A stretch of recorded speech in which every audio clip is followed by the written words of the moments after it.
Eu quero propor para vocês agora uma reflexão durante uns 15 minutinhos, coisa rápida, a gente vai orar e encerrar, porque Páscoa também remete à família estendida e nós vamos ter os almoços, e aí que você passe essa mensagem sempre adiante. Então a gente encenou aqui a ressurreição e eu queria propor para você algumas implicações. O que muda? O que mudou com a ressurreição? Afinal de contas, o que mudou? Vocês já ouviram aquela frase, para tudo tem jeito, menos para a morte? Não já ouviu? Você já ouviu essa frase? Só que com a ressurreição de Jesus, isso muda. Ele muda isso.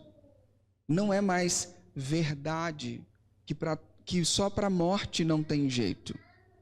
Jesus mudou. A morte não tem mais a palavra final sobre as coisas da nossa vida. A morte não é mais o fim. Então, quando Jesus ressuscita, ele resolve 3 problemas. A morte física, a morte espiritual e a morte eterna. O pessoal que fez os primeiros passos aí deve estar com isso na ponta da língua, mas eu não vou perguntar para vocês, né? Não vou fazer essa maldade. Jesus resolve o problema da morte física. Por quê? Porque quando nós fomos criados lá no jardim, no Éden, nós não fomos criados para morrer. O ser humano não foi criado para morrer. Ele foi criado para viver com Deus eternamente. Então o ser humano era infinito, não era eterno, era infinito. Só que, o que acontece? O ser humano rompe com Deus, e quando ele rompe, Deus diz, se você pecar, certamente você morrerá. Se você comer do fruto, você vai morrer. Então, quando ele come do fruto e rompe a relação com Deus, e decide ele ter a prerrogativa de dizer o que é certo e o que é errado para si, a morte entra, ela passa a existir. Até então a morte não tinha existido. Ela passa a existir, o ser humano passa a ser uma criatura mortal. Quando Jesus ressuscita, ele mostra que quem vive sem pecado algum não morreria. Porque só morre, a morte só tem poder por aquele que erra, aquele que peca. Como Jesus vive uma vida inteiramente sem pecado, a morte não consegue contê-lo, a morte não pode retê-lo. Por quê? Porque ele não deve nada para a morte. Então ele nos mostra um novo caminho. Viva sem pecado algum. Nasça e viva sem pecado algum. E aí você não morre. Só que o problema é que tem o pecado original. Você já nasce em pecado. Então como é que eu faço? Ele diz, não, então a minha morte, os méritos que eu conquistei com a minha morte, eu confiro a cada um de vocês que me receberem como Senhor, que se reconciliarem com Deus. Então a partir daquele momento que ele ressuscita, ele nos dá a possibilidade de ressuscitarmos juntos com ele também. Ou seja, quando nós morrermos, nós não ficaremos num túmulo. Nós ressuscitaremos para encontrar face a face com Deus. Então o problema da morte está sanado. Ele resolve a morte física. A outra morte que tinha entrado no mundo era a morte espiritual. Quando o ser humano rompe com Deus lá no Éden, é como se uma chama dentro dele tivesse apagado. Ele está morto agora para Deus. Ele não consegue mais ter uma vida espiritual constante. Ele pode até ter rompantes e tentar se voltar para Deus com a consciência, mas ele é morto espiritualmente. Então ele não comunica na mesma frequência que Deus se comunica. É como se Deus fosse digital e o ser humano passou a ser analógico. Eles não se conversavam mais. Quando Jesus ressuscita, ele resolve esse problema. Por quê? Porque se nós não temos mais pecado, somos perdoados por nossos pecados, a morte dele paga a nossa dívida. Então nós estamos vivos espiritualmente. Ele nos vivifica espiritualmente. Com a ressurreição, nós nos tornamos pessoas vivas espiritualmente. Então agora eu posso ter uma vida com Deus, um relacionamento íntimo com Deus. Tanto que no Primeiro Testamento, era alguma pessoa eleita que tinha que fazer as coisas diante de Deus para o povo. Agora não. Quando Jesus morre, lá na cruz, tinha um carpete dessa grossura, mais ou menos de 5 a 10 centímetros, que separava lá no templo o espaço onde as pessoas comuns podiam estar e o lugar onde só o sumo sacerdote podia estar, onde ficava a arca, e dentro da arca ficava a tábua dos 10 mandamentos, ficava uma parte do cajado de Moisés, ou Arão, não lembro direito, e um pouquinho do maná. Ficava lá dentro. Então, uma vez por ano, esse sacerdote tinha que fazer uma série de purificações e entrar nesse lugar santo dos santos, que era símbolo da presença de Deus. Quando Jesus morre, esse carpete, esse véu chamado, ele se rompe de cima a baixo. Ele é rasgado, porque não há mais separação entre a presença de Deus, não há mais um lugar santo. Porque a partir da ressurreição de Jesus, Deus passa a habitar dentro de nós. Nós somos templo de Deus. Então, o Espírito Santo nos vivifica espiritualmente. Nós temos vida espiritual. E a terceira morte é a morte eterna. Todos os seres humanos, quando morriam, iam para um lugar totalmente afastado de Deus, não iam para encontrar com Deus. Mas quando Jesus ressuscita, Ele nos dá um novo destino eterno. Ele nos dá um novo endereço. Então Ele nos dá a segurança de que nós podemos viver bem aqui essa vida, com uma certeza de que quando tudo se acabar, estarei seguro, pois sei, tu me amas. É o que nós cantamos na canção de abertura. Nós estaremos seguros. E isso impacta toda a sua vida, toda a sua trajetória, porque você sabe que a sua vida não termina aqui. Então você não precisa se matar de trabalhar. Você não precisa se matar pelo amor das pessoas. Você vai viver uma vida plena, boa, mas não uma vida obcecada. Porque a vida não termina aqui. Eu costumo dizer, que eu ouvi de um pastor, que para mim é a ilustração melhor que eu já encontrei, que essa vida é como se você estivesse num casamento, num buffet de casamento. E de repente começam a passar os garçons com aquelas bandejas, aqueles pratinhos de salgadinhos engordativos. Sabe? Coxinha, bolinha de queijo, enroladinho de salsicha, enroladinho de presunto e queijo, é quibe, aleluia, glória a Deus, é muito bom aquele negócio. Você começa a passar e coloca na sua mesa, e você começa a degustar, você começa a comer e vem cada um, você quer provar um de cada um, e você começa a falar assim, cara, eu estou com fome, deixa eu comer, porque eu não sei que horas que eu vou para casa, então deixa eu comer. E você começa a comer. E aí passa mais a bandejinha de cachorro quente, de escondidinho, e você começa a pegar aquilo e começa a juntar aquilo na sua mesa para você comer cada vez mais. E você começa a comer, e você começa a olhar para a mesa do outro e fala assim, eu tenho mais que aquela mesa lá, que a gente tem mais, a gente está melhor. Então você começa a acumular coisas e comer. Só que de repente, quando lá para umas 10 horas, onde você não consegue mais olhar para a cara do quibe, o mestre de cerimônia pega o microfone e fala, queridos, em 10 minutos, o jantar será servido. E o cardápio é filé Wellington, risoto de gorgonzola, imagina, um fricassê de frango, glória a Deus. E para os mais rústicos, um leitão assado. Farofa de banana da terra. Imagina! Você perdeu o jantar, porque você se empanturrou de salgadinho. Você não vai ter nem condição de olhar para a cara do filé Wellington. A desgraça, aí que você se arrepende, né? A vida é assim. Nós passamos por essa vida e esquecemos que o jantar está logo ali. O jantar é a eternidade. Então nós devemos passar bem, porque a eternidade está logo ali. A vida de verdade está logo ali. Uma outra coisa que é muito importante é que a gente fala, todos somos filhos de Deus. Né? Você já ouviu isso falar, né? Só que isso também não é verdade. Assim como se para a morte, como se falam, que tudo tem jeito menos para a morte, Jesus deu jeito na morte, essa também é uma fala cultural que não é verdade. Todos somos filhos de Deus. Não é verdade. João capítulo 1, versículo 12 diz assim, contudo, aos que o receberam, aos que creram em seu nome, deu-lhes o direito de se tornarem filhos de Deus. Os filhos de Deus são aqueles que receberam e que creram em Jesus. A partir do momento que eu creio, eu passo a fazer parte da família. Eu sou filho de Deus. A nossa cultura tenta amenizar e dizer, não, tudo bem, não, todos nós somos filhos de Deus. Não é fato, não é verdade.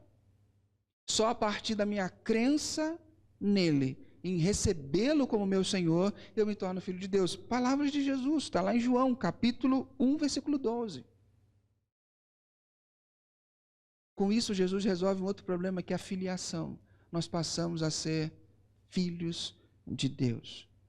E não simplesmente pessoas aleatórias que nasceram porque, sabe lá, qual foi a condição da sua concepção ou o que você ouviu falar da sua concepção. Você foi planejado.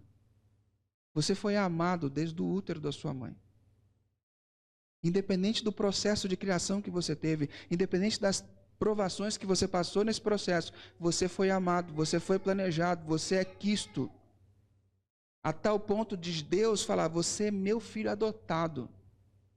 E a grande diferença de um filho adotado para um filho biológico é que o filho biológico você não escolhe. O filho adotado você escolhe. eu quero. Foi isso que Deus fez. Ele nos adotou e nos tornou irmão de Jesus. Somos filhos adotados. Jesus é o primogênito, o primeiro. Nós somos irmãos mais novos de Jesus. Ele nos atrai numa família. É por isso que a gente se batiza. Porque no batismo, eu recebo um batismo em nome do Pai, do Filho e do Espírito Santo, e esse linguajar é um linguajar familiar. É como se eu tivesse agora um novo sobrenome.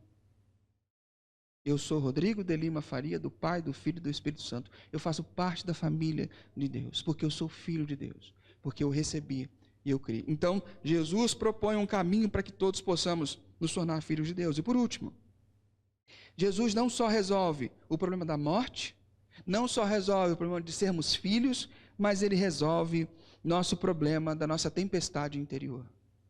Porque há uma tempestade no nosso interior. Vira e mexe, ela vem e dá o ar da graça. E ela se mostra. E a gente se mostra descontente com determinadas situações. A gente se mostra infeliz com determinadas circunstâncias. Ela sempre bate. Nosso coração está sempre em tempestade. Mas o Senhor Jesus aponta para mim e para você e diz: tu és o meu filho amado, em quem eu tenho todo prazer. Essa fala foi dada a Jesus quando ele estava perto de ser batizado. No batismo de Jesus. E Jesus, quantos milagres Jesus tinha feito antes disso? Antes de ele ser batizado? Nenhum. Quantas curas ele tinha feito? Nenhum. Quantas boas ações foi narrado que Jesus fez antes disso? Nenhuma. Por quê? Porque não é pelo que você faz. Jesus nos ama porque nós somos. Não nos ama porque somos perfeitos, ou porque tentamos ser perfeitos, ou porque tentamos uma performance. Não, muito pelo contrário. Quando ele morreu por você naquela cruz, ele sabia muito bem que tipo de gente você é, que tipo de gente eu sou. Ele sabia muito bem o tipo de gente mesquinha que eu posso ser, o tipo de pão duro que eu posso ser, o tipo de egoísta que eu posso ser. Ele sabia muito bem quem eu era, ele conhece a minha estrutura, e mesmo assim, ele nos ama. Não há nada que eu possa fazer para fazer Deus me amar mais, e não há nada que eu possa fazer para fazer Deus me amar menos. Ele me ama e pronto, não é pela minha performance. Logo, se Jesus me ama e eu tenho todo esse reconhecimento do Criador de todo o universo, não é a sua fala que vai baixar minha autoestima. Não é o fato de você não me amar que vai baixar minha autoestima. Me incomoda, mas não vai baixar minha autoestima. Por quê? Porque eu sei quem eu sou. Quem eu sou? Eu sou um filho amado de Deus em quem Ele tem todo o prazer. Essa é a minha identidade. Essa é a nossa identidade. Então, quando você não é valorizado no seu trabalho, quando você leva palavras, quando você leva um fora do boyfriend ou da girlfriend, quando isso acontece na sua vida, quando você não é amado, correspondido, isso pode te entristecer e deve, porque senão você não é humano, você é alguma coisa. Mas isso não destrói a sua identidade. Porque a sua identidade é o quê? É baseada no que você faz, é baseada no seu trabalho, é baseada na persona que você criou para poder lidar com as pessoas, ou a sua identidade está guardada em um lugar que ninguém pode tomar, que ninguém pode acessar? Sua identidade está guardada em Deus?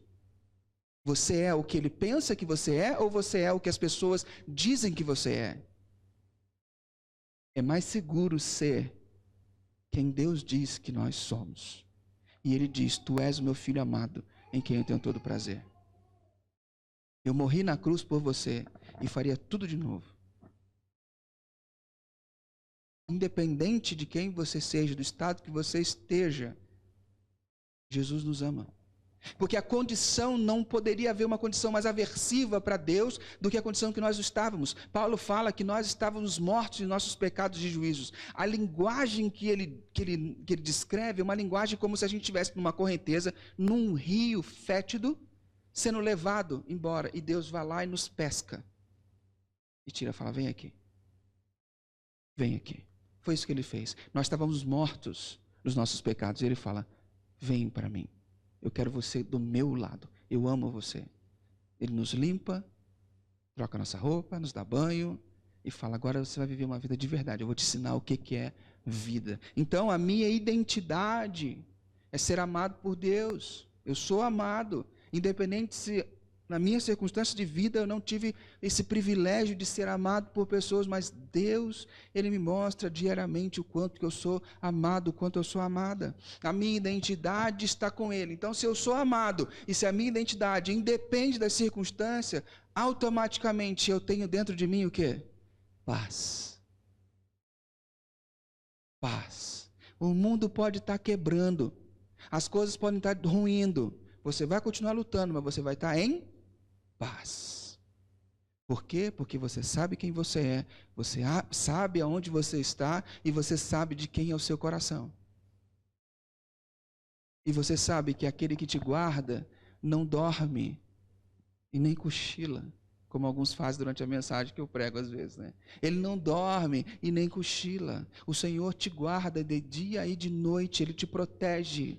Ele cuida de você mesmo quando você não sabe que Ele está cuidando. Eu gosto de usar isso quando eu vi um testemunho de uma pastora amiga, a Jaqueline, ela contando que ela estava em Manaus, se não me engano. Ela foi missionária lá durante alguns anos, foi plantar uma igreja lá. E teve um dia que era o dia do caos, o carro quebrou, a geladeira quebrou, foram assaltados, aconteceu tudo de ruim naquele dia, não foi ninguém na igreja no culto, não tinha dinheiro, vencia 2 contas na segunda-feira, eles estavam até aqui. E ela falou, eu só não fui embora porque o carro tinha quebrado também, porque a vontade era ir embora. Você sabe que Manaus tem um outro fuso horário do que o nosso, né? Lá eles estão, aqui o nosso fuso horário é um, lá é outro, então eles têm algumas horas de diferença. Então, quando lá dá 8 horas, por exemplo, aqui é meia-noite, vamos supor assim.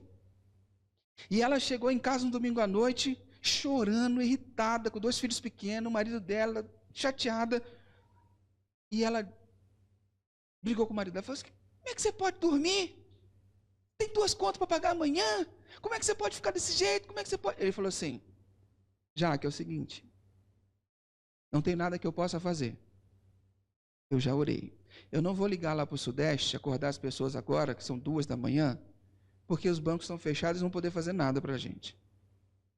Então, não tinha Pix, essas coisas, não tinha ainda. Então ele falou assim, então eu vou dormir, vou descansar em Deus e confiar nele.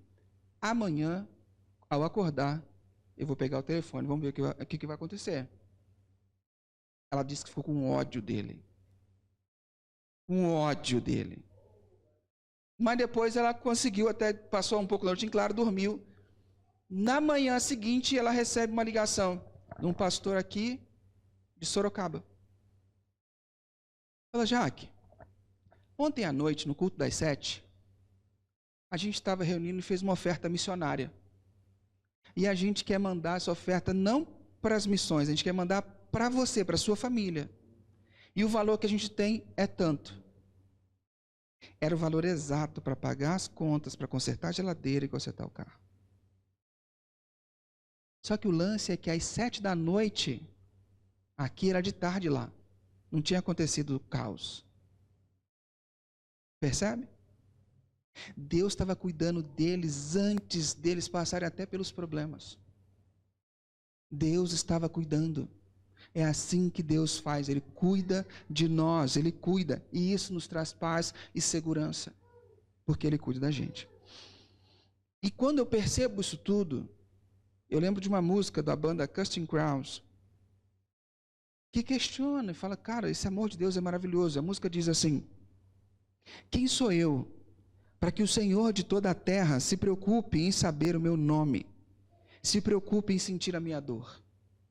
Quem sou eu para que a resplandecente estrela da manhã escolha iluminar o caminho para o meu ser errante, para o meu sempre errante coração?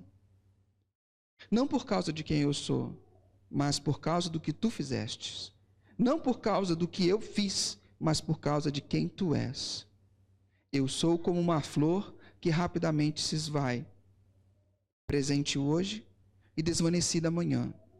Uma onda arremessada no oceano, um vapor no vento. E ainda assim, tu me escutas quando chamo. Senhor, tu me seguras quando caio. E tu me disseste que eu sou teu. Quem sou eu?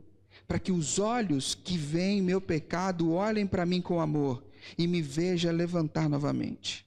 Quem sou eu para que a voz que acalmou o mar me chame através da chuva e acalme a tempestade dentro de mim? Não por causa de quem eu sou, mas por causa do que tu fizeste. Não por causa do que eu fiz, mas por causa do que tu fizeste. Eu sou como uma flor que rapidamente desvanece. Presente hoje, desvanecida amanhã. Uma onda arremessada no oceano, um vapor no vento. E ainda assim, tu me escutas quando chamo. Senhor, tu me seguras quando caio. e tu me disseste: quem sou eu? Eu sou teu. Esse é o nosso Deus, é o nosso Jesus. E por último eu quero refletir sobre o que eu faço então quando eu recebo e entendo esse amor que me conquistou, que morreu na cruz e sofreu por mim. A minha vida então se torna um reflexo desse amor. Como não amá-lo? Como não viver por ele? Como não ter uma vida em resposta ao seu amor? E isso envolve a minha conduta, envolve a minha missão. A minha conduta é uma conduta digna, uma conduta honrosa, uma conduta que as pessoas olhem e vejam que ele me ensinou certas coisas. Não porque eu sou obrigado, mas porque eu não consigo viver de outra forma, porque me amou de tal maneira. Eu não consigo fazer de outra maneira, porque o amor dele é tão grande, que a única coisa que eu posso fazer para honrar esse amor, eu não posso merecê-lo, mas para honrar é viver uma vida nessa resposta, com a minha conduta e ensinando outras pessoas o caminho de volta para Deus. Ensinar outras pessoas que existe um caminho para estarem bem, estarem em paz com a sua identidade, estarem com Deus, que é receber Jesus como seu Senhor e Salvador. E eu quero terminar essa reflexão com uma outra canção, que é a expressão de quem responde para Deus, de quem entende esse amor e que faz brotar dentro de si palavras de amor para Jesus. E essa canção, ela cai muito bem sobre isso. Quem esteve na sexta-feira já conhece. É uma canção que chama Esperando na Janela. É uma declaração de amor a esse Jesus. Presta bem atenção na letra. Claro que o autor não escreveu pensando nisso, mas a gente encontra esses rastros por aí. Olha o que diz: quando me perdi, você apareceu, me fazendo rir do que aconteceu. E de medo olhei tudo ao meu redor, se assim enxerguei que agora estou melhor. Você é a escada da minha subida, você é o amor da minha vida. É o meu abrir de olhos no amanhecer, verdades que me levam a viver. Você é a espera na janela, a ave que vem de longe tão bela. A esperança que arde em calor, você é a tradução do que é o amor. E a dor sumiu, foi você que me curou. Quando o mal partiu, viu que algo em mim mudou. No momento em que quis ficar junto de ti, e agora sou feliz, pois lhe tenho bem aqui. Você é a escada da minha subida, você é o amor da minha vida. É o meu abrir de olhos no amanhecer, verdades que me levam a viver.